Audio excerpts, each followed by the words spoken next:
Well, hello, welcome back to Super Coops Talks. Back for another talk that I kind of thought of on my run the other day, and how important that some of these statistics about men's mental health might be very important to know. I know it's tough. It's a tough topic, like I said the last video, to talk about, but I did a project recently at my school about doing a whole campaign on men's mental health. I used UGA as an University of Georgia as an example for my talk, but I think one of the big things about this one is kind of some of the statistics that I found on it and how big the stigma might be still, or just some other things. So, getting into the statistic, this is what I got from the NCAA page when I did my research. But one of the first statistic is 27% of players do not feel that their coach cared about their mental health, which, yeah, it's 27%. It doesn't seem like a lot, but when you count all of college in the NCAA, Division One, Two, and Three, there's so many schools. That's a lot of athletes that don't feel that their coaches care. And I feel like it's a sad number because a coach should be someone that you should be able to talk to, have these conversations with, should be an outlet. And a lot of these athletes don't feel that way. And this was just on, pretty sure, the men's side of it. So that's a big number. Another one is 37% of males didn't know where to go when dealing with mental health. So a big thing is knowing where your outlets are, whether it's a counseling office, whether it's maybe you want to talk to a therapist, anything. 37% of male athletes just didn't know where to go and where to have those outlets. And I feel like a big thing on campus or through the athletic department is telling the athletes, all right, this is where our counseling center is. Whether it's off campus address, whether it's on campus, where it is, just a direct location. I even dealt with this at one point where I was struggling my freshman year and I didn't know where the office was. I didn't know where to sign up. Like at one point, I was kind of like asking and I just couldn't figure it out or where it was. And I found out it was kind of in the corner, hidden, but it was in a main building, and I didn't know. That's my fault. I should have persisted and figured it out more, but kind of knowing how it kind of felt where I didn't know where to go or didn't have that help, I kind of was nervous, trying to figure, all right, well, where do I go? What do I do? Like, I didn't know where to go. And that's tough because when you want to get the help when trying to do it and you can't find it or don't know where to go and it's hard to find, that can be frustrating too. And I think that number, I think schools need to do a bigger job telling people where that is, like almost a first day thing, or very like posted a good amount, knowing, just reminding people where it is. And that goes for everyone, not just athletes too, like knowing where it is on campus or where to go, because students might not know.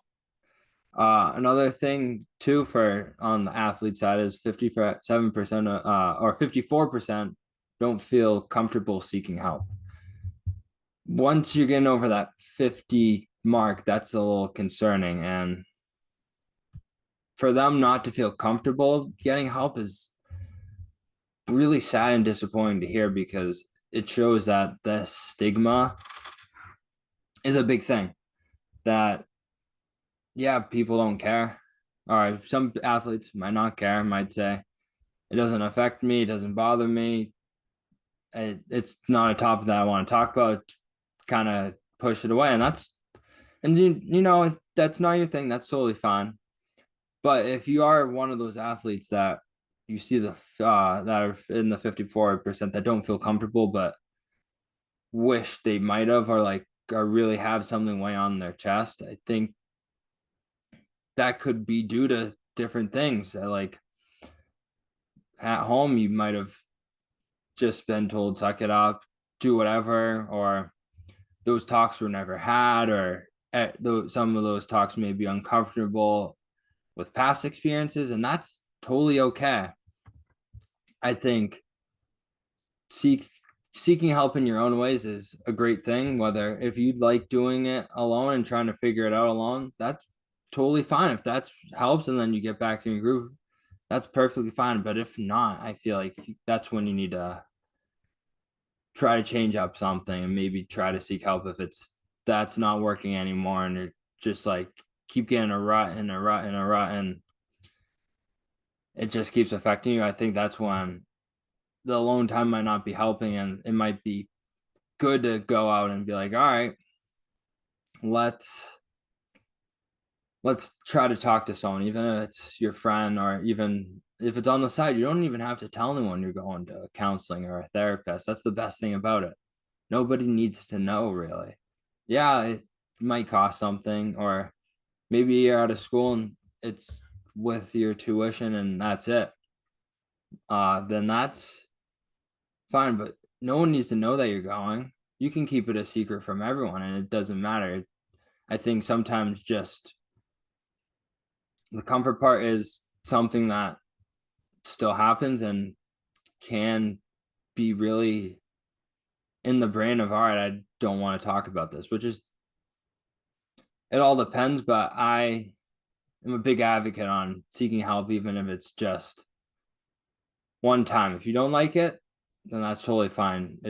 Or yeah, if you don't, you're like, all right, like not for me talking to someone, and that's all right. There's other ways that you might be able to figure out to help out.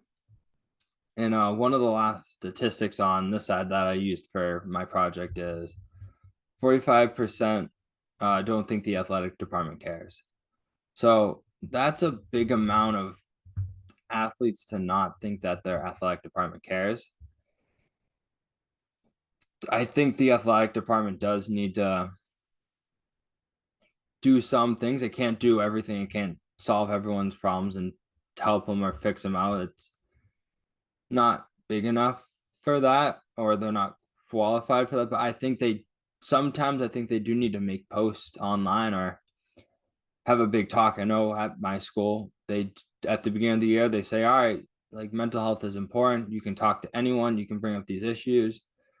Don't be shy. But some people that might not feel comfortable bringing it up with them. Yeah, that's all right. But I think just how much stress an athlete goes through at points with school, their practice games, getting lifts in, making sure they're eating right, doing everything, it piles up on them. And the athletic department, it may seem that they ask a lot for them, but I think they sometimes need to have those kind of mental health times with either making a post about mental health or having speakers come in to talk about mental health, or even having meetings with athletes at different points about mental health, and bring in different teams or sections of teams. Trying to just do something, because for that number to be that high and think that the athletic department doesn't care, that's a huge number. And I think that means that, yeah, some athletic departments, it doesn't say which ones, but some need to might need to step it up, because that's all they're creeping up on 50%. And for 50% of all colleges with athletics, not and they don't feel like they care, that's big. And I think that that number definitely needs to change.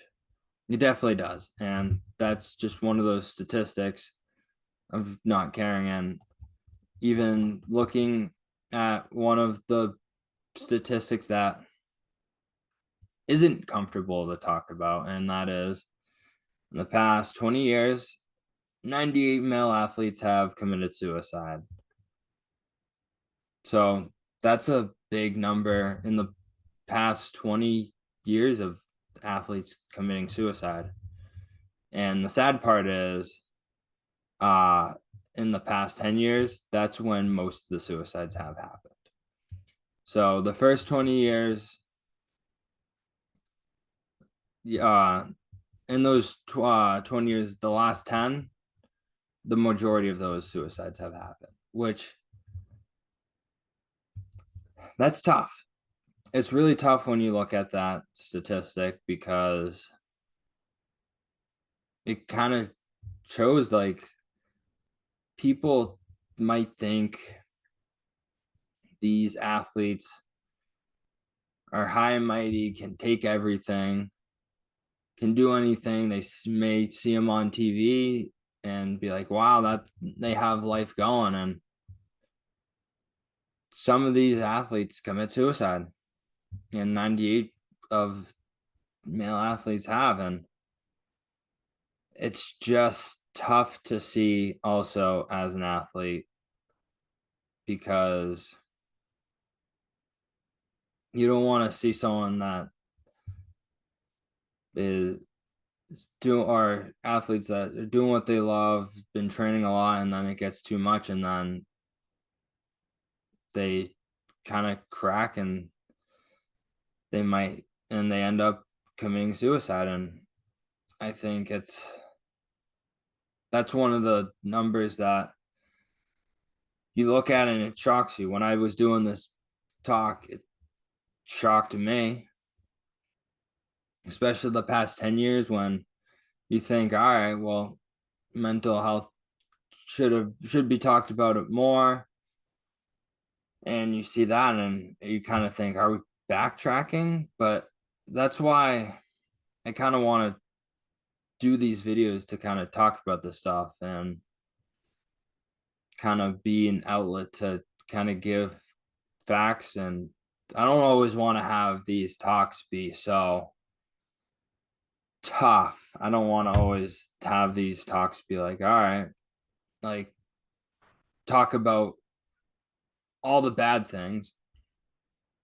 I do want to bring up talks that talk about the good things, but sometimes the talks about the bad things are needed when just trying to get it out to people on how serious talks about mental health can be, or just anything. I know it's tough to talk about 100%, but I'm hoping that this can reach people to kind of be honest, but also even have talks about maybe happy things and adding more to that, but just kind of on a serious level, like have those talks and be all right with talking about, because it's okay to talk about the tough things.